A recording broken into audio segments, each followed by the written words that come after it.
Om Jnanatimirandasya Gyananjanam Shalakaya Chokshurunmilitam Jena Tasmai Shri Gurave Namaha Gurave Gaurachandraya Radhikaya Stadalaye Krishnaya Krishna Bhaktaya Tadbhaktaya Namo Namaha Narayanam Gurum Vande Sharanyam Bhakta Bandhavam Gaudamanobishtam Purnam Radha Dasyam Pradayakam Rupanugacharya Varyam Rupamanjari Preshtakam Patita Pavana Bandhavam Yugacharya Narayanam Vancha Kalpatarubhyascha Kripa Sindhubhya Evacha Patitanam Pavanebhyo Vaishnavebhyo Namo Namaha Namo Mahavadanyaya Krishna Prema Pradayate Krishnaya Krishna Chaitanya Namne Gaura Tuise Namaha Shama Sundara Shikanda Shekara Izmira Hasir Murali Manohara Radhikara Shikamam Kripanide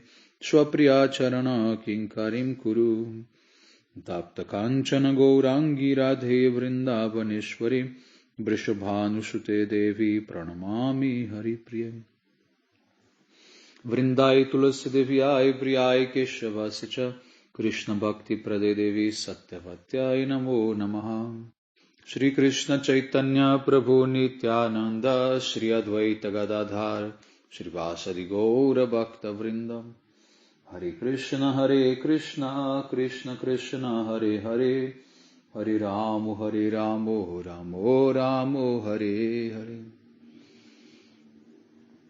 So first of all I begin offering my most humble obeisances to the dust of the lotus feet of Paramardatama Shri Guru Pada Padma Nitya Lila Pravishta Om Vishnu Pada Paramahamsa Paribrajaka Ashtottara Sata Shishrimadu Srila Bhakti Vedanta Narayana Goswami Maharaj. And also to my Shikshan Sannyasa Guru Om Vishnu Pada Paramahamsa Paribrajaka Ashtottara Sata Shishrimadu Srila Bhakti Vijnana Bharati Goswami Maharaj.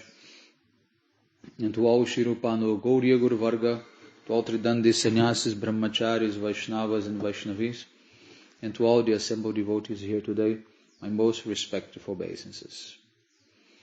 So by the causeless mercy of Srila Gurudev and all the Mahabhagavatas Acharyas, we are able to assemble here one more time to continue reading from Svarupa of the Jiva. Now chapter 3, the Goswami's literature. The preceding chapter presented the statements of several prominent Gauriya Vaishnavacharyas from present times up to and including Srila Bhaktivinoda Thakur. It revealed the consistency and harmony in their teachings regarding the Jiva Svarupa. This chapter presents the teachings of the Acharyas who appeared well before Sri Bhaktivinoda Thakur. The words of Srila Baladeva Vidya Prabhu, Srila Vishwanath Cakravarti Thakur, Srila Jiva Goswami, Srila Sanatana Goswami, Srila Rupa Goswami, and finally Sri Chaitanya Mahaprabhu, as presented by Srila Krishnadas Kaviraja Goswami, are also included herein. The goal of this chapter is to illuminate the oneness in the conclusions of these previous acharyas with those in the Bhaktivinoda Dhara, the following current of Srila Thakur Bhaktivinoda's conception. Srila Baladeva Vidya Prabhu, he will be the first to read from. The following quotes are from Srila Baladeva Vidya Govinda Bhasya, a commentary on the Vedanta Sutra of Srila Krishna Dvaipayana Vyasa. So the first is the Sutra 2.3.26, named Prithag Upadeshat. Other than the statement that the Atma is a seer, knowledge in the Jiva is eternal because of teachings in the scriptures. Knowledge as a quality of the Jiva is eternal. Why? Because other than the statement Prithag, that the Jiva is the seer, there are teachings in the Brihadaranyaka 4.5.14 that the Jiva has eternal knowledge. Avinashiva ariyam Atmanuchiti dharma. The Jiva is indestructible and has indestructible qualities. Knowledge does not arise in the Jiva by contact with the mind, because contact cannot take place between two items having no parts. This knowledge becomes covered by turning away from the Lord, and it manifests by turning towards the Lord, at which time aversion towards Him is destroyed. The Smriti says, Jatha na kriyate yotsna mala prakshalanam mane dosha prahanam nagyanam atmana kriyate tatha. Just as by washing away dirt, splendor is not created in a jewel, so by destroying faults, knowledge is not created in the Jiva. Yatod dapana khananat kriyate na jalantaram sadeva niyate vyaktim ashata sambhavakuta. Water is not created by digging a well. Rather, an existing thing becomes manifest. How can something not existing or asat appear? That's a very important point. Here he's saying that whatever exists, it's always there, somehow, but in a cover way, in cover manner. Tatha heya guna dvamsad avarona dhayo guna prakashante na janyante nitya evat manohite. Similarly, by destruction of bad qualities, the obscured qualities which belong to the Atma eternally become manifest, not created. The next sutra, 2.3.28. It is not a fault that the Jiva is both knower and knowledge itself, since these exists with the Jiva eternally. This is seen in the case of the sun also, which is both light and illuminator. It is not a fault that the Jiva, who is knowledge itself, is also designated as the knower. Why? It is not contrary, because it is seen that the condition of being both a knower and knowledge coexists with the Atma as long as he exists. It is acknowledged that the Atma exists without beginning or end in any time. This is understood from seeing that the sun, although a form of light, gives off light. Similarly, the Atma, a form of knowledge, also know or is a knower. As long as the sun exists, these designations as light and illuminator are not to be given. The wise say that though there is no object, there is an appearance of it being two objects because of the principle of vishesh or specific aspects. So now about the soul's nature. The following verses quoted in Govinda Bhashya have also been quoted by Srila Jiva Goswami in his Paramatma Sandarbha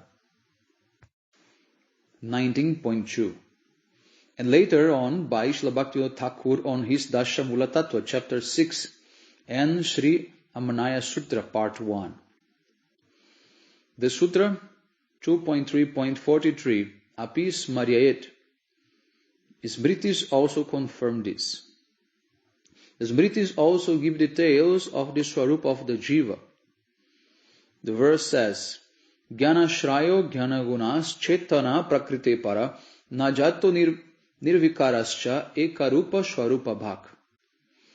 The soul is the foundation of knowledge and is endowed with the attribute of knowledge. He is conscious and superior to the world of matter. He is never born, undergoes modification, has a single form which is situated in its own essential identity. So he says very clear, the soul has a single form which is situated in its own essential identity. So he here says very clear, the Svarupa has one identity It is not a general Svarup which can be modeled or changed due to association or any other thing. Okay?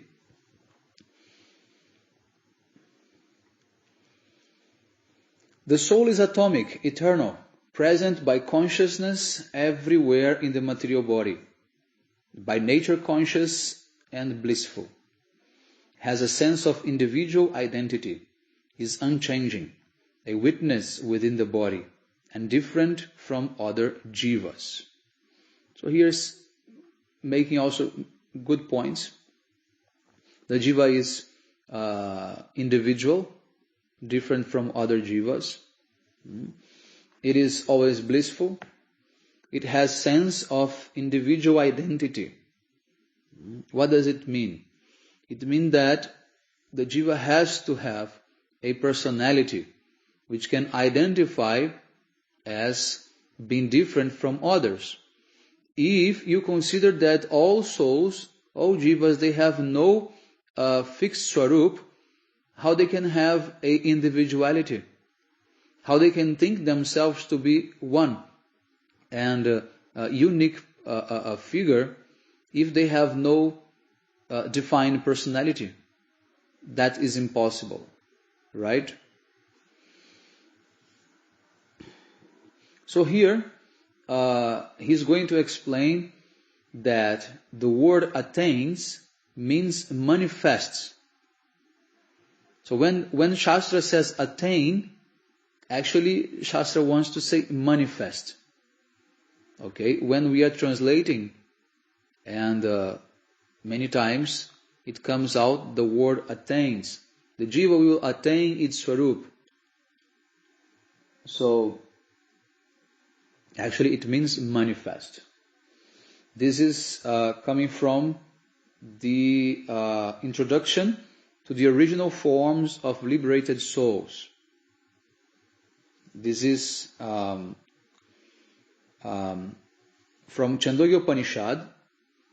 The demigod Brahma explains, by the Supreme Lord's mercy, the enlightened soul leaves his material body and enters the effulgent spiritual world. There he attains his own spiritual body. He becomes the most exalted of persons. Now, this is the Vishai, means this is the thesis or statement. Now we are going to analyze based on a process, a Vedic process of Vishai, means the statement, then Samshai, doubt, then Purva Paksha, the opposite idea, and then Siddhanta or conclusion. So the statement or the thesis is that after entering the spiritual world, the jiva attains his spiritual body. Okay? So what is the doubt about this? Does the liberated soul attain a body like the bodies of the demigods that is different from himself? Or does he manifest his original identity which is not different from himself? Now, Purva Paksha is the other idea. He attains a body different from himself. This must be so because the word abhinishpadyate is attained, is employed here. Any other interpretation would make this word meaningless, and also make meaningless the scripture's statement that liberation is a benefit attained by the soul. If this form is only the original nature of the soul, and it had existed all along, then attaining it would not be a benefit granted to the soul. Therefore, this form is newly attained by the soul and is different from the soul's original nature. And now comes the Siddhanta. In the following words, the author of the sutras, Srila Vyasadeva himself, he will give the conclusion. Okay, so now the main argument here is that because of the word attaining, the whole Siddhanta is being created on top of that. That the Jiva has to attain or has to achieve something which he's not being yet. Otherwise, how that could be a benefit granted to the soul, right? So now let's see what is the Siddhanta from Srila Vyasadeva.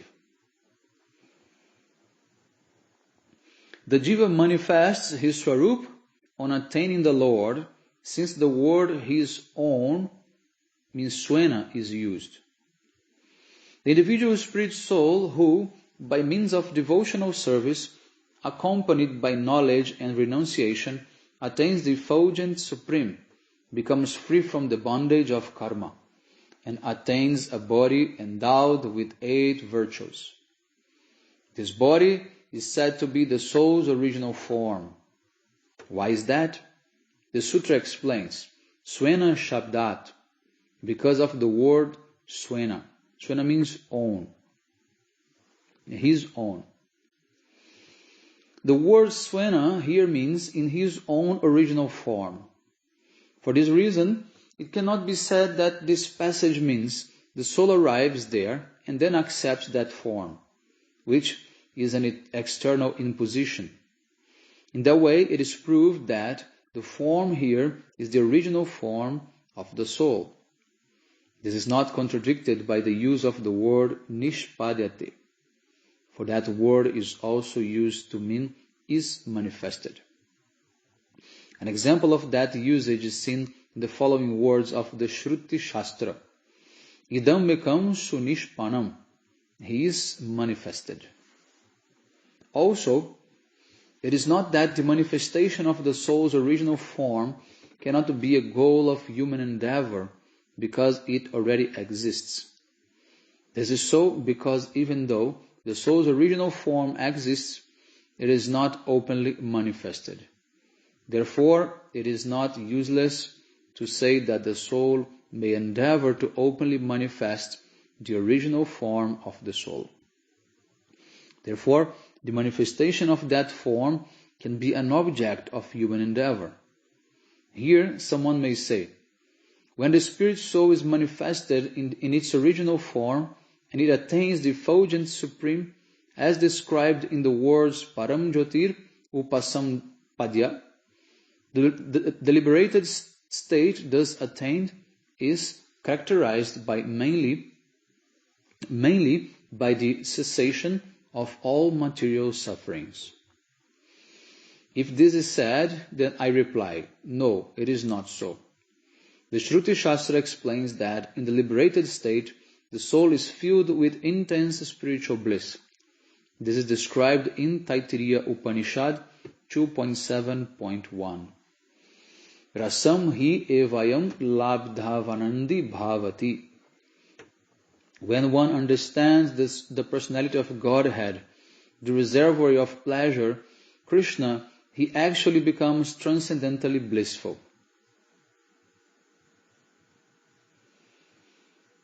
Here, someone may object. How do you know that approaching the effulgent Supreme Lord is true liberation? If this is said, the author of the sutras gives the following reply. This is the Sutra 4.4.2, Mukta Pratiginyanata. He is liberated because of the declaration. The liberated soul manifests his original form. Why is that? The sutra explains, Pratigyanat, because the declaration or promise.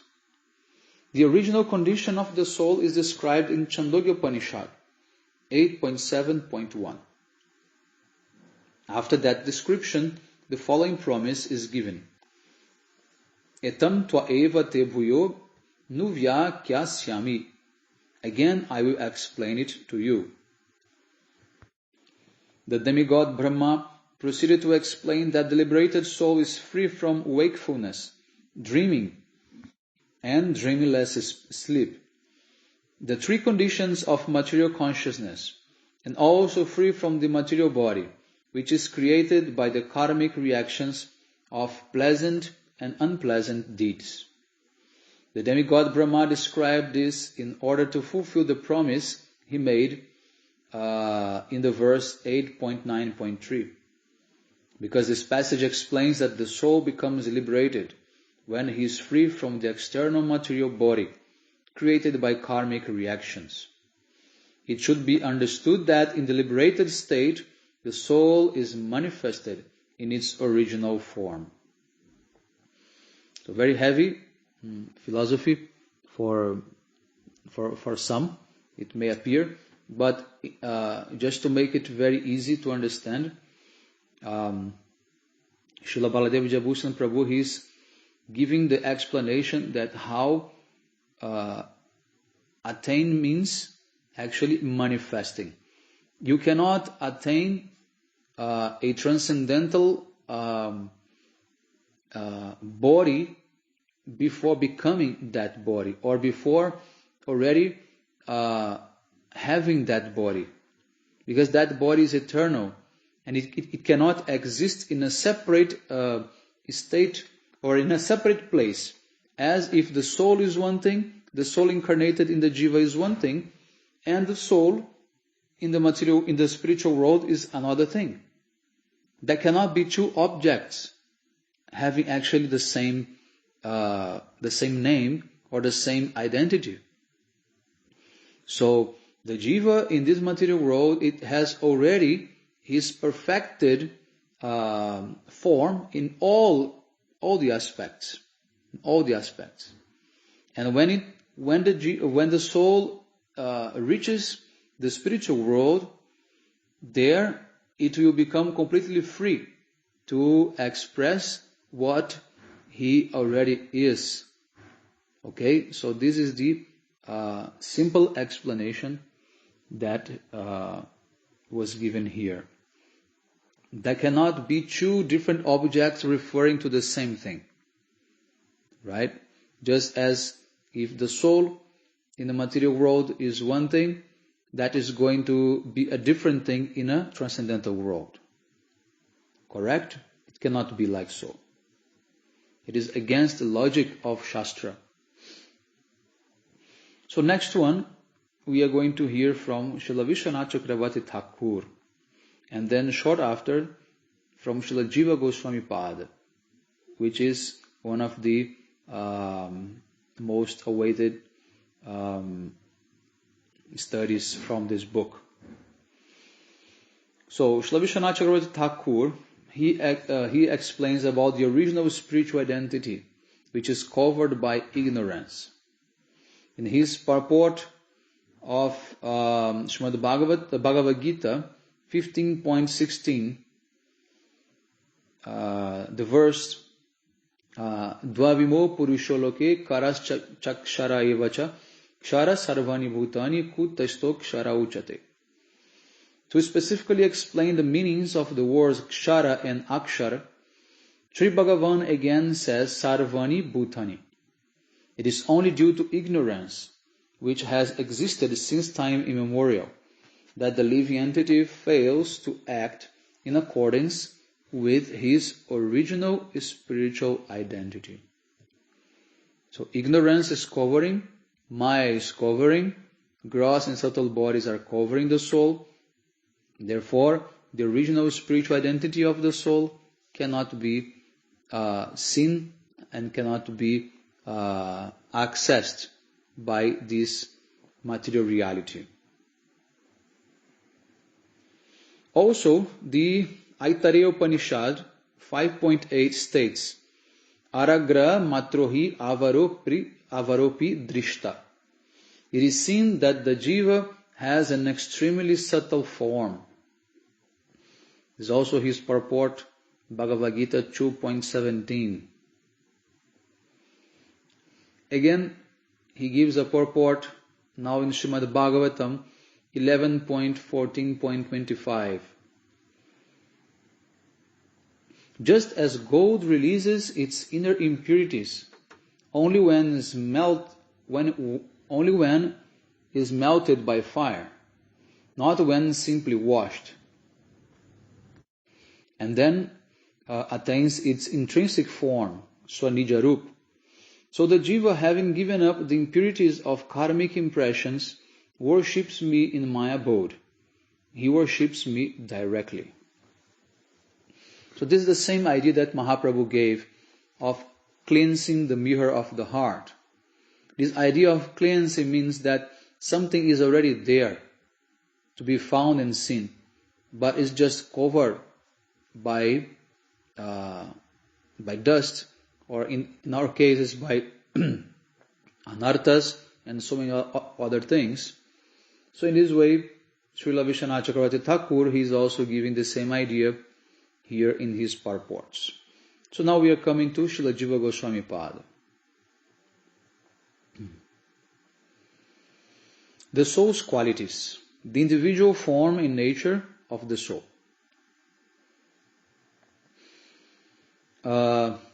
So there is a verse from Paramatma Sandarbha, Anucheda 19, text 7. The soul is not made of matter, nor is he subject to the changes matter imposes. His nature does not only consist of knowledge. He is not merely consciousness. He is conscious. He is pervading within the material body. He is self-illuminating, and he illuminates other objects. He has one form which remains continually situated in its spiritual nature, and which is conscious and blissful. It's basically mostly what we have heard just previously.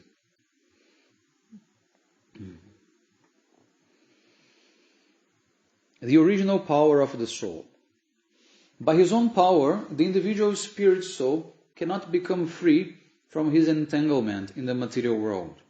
However, when a soul inquires about the Supreme Lord, by the influence of the Lord's mercy, he is freed from material bondage. This is described in Srimad Bhagavatam 12.4.33.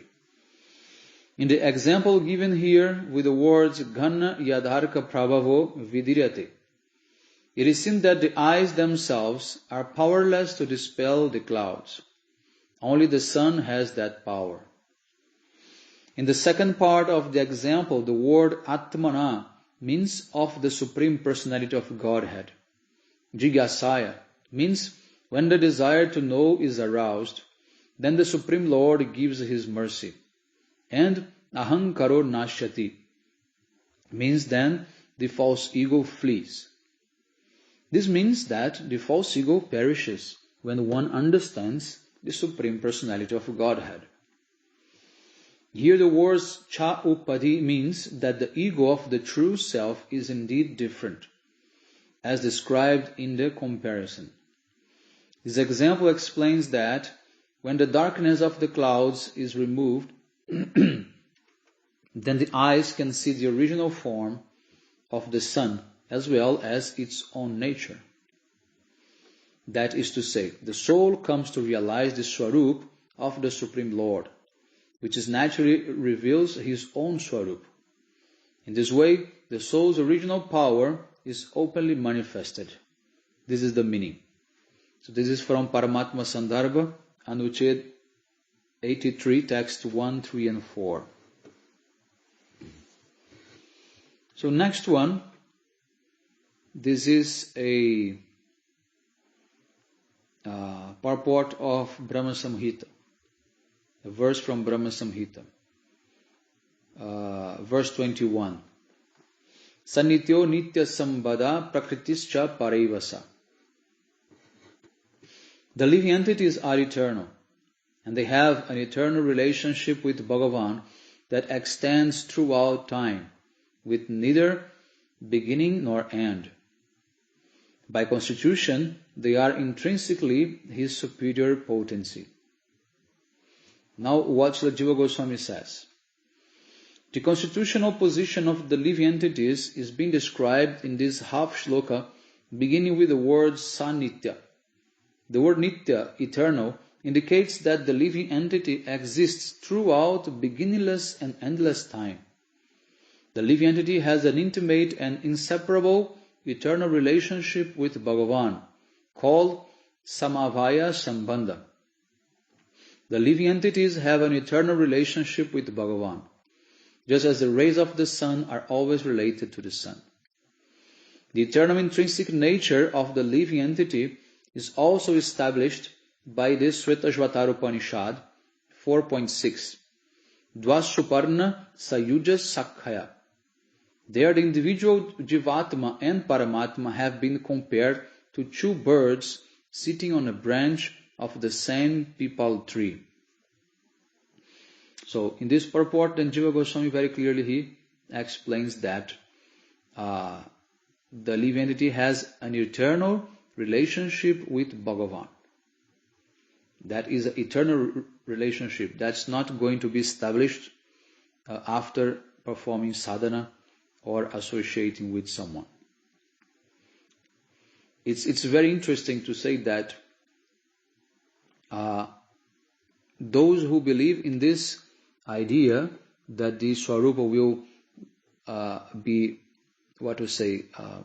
built after sadhana and association, they cannot find any directly statements saying that. But instead they interpret other statements which says completely different way. Right? There is no any statement from Jiva Goswami and other Goswami saying directly the Svarupa of the Jiva is not eternal and it manifests only after association. Before it has no identity, and it will get its own identity afterwards, and it depends on the association. It may be A, B, or C type of Svarupa. You will never find such type of description. But you find directly explanations like these ones and all the other ones saying that the Jiva has eternal identity, eternal relationship with the Lord. It always manifests itself when it is uncovered. But those who don't want to think like that, they will twist these ideas and they will try to fit into their conception of the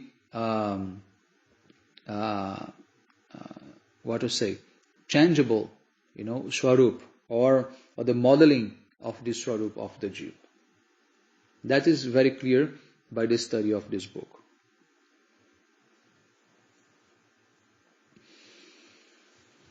Next one.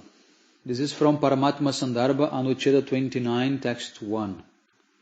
Blissful spiritual consciousness, pervertedly reflected. When that blissful spiritual consciousness is pervertedly reflected in material consciousness, the individual soul thinks, I will not act for your benefit. I will only act for my benefit. Here, that's over now. That's a very short one. So, just saying that the blissful spiritual consciousness is pervertedly reflected in the material consciousness.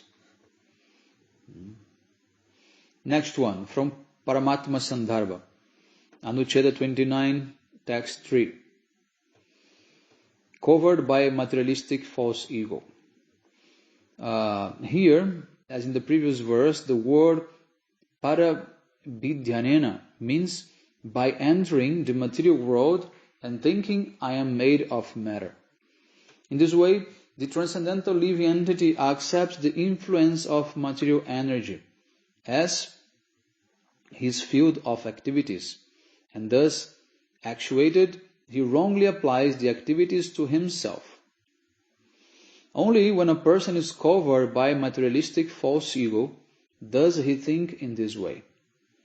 At the same time, without an original sense of I, the soul cannot identify with a false sense of I. The soul is convinced by his pure spiritual identity, has no reason to enter the material world. That is clear. So a very nice point brought by Srila Jiva Goswami Pad, that If there is no true sense of I, how can be a false sense of I? I in the sense of myself.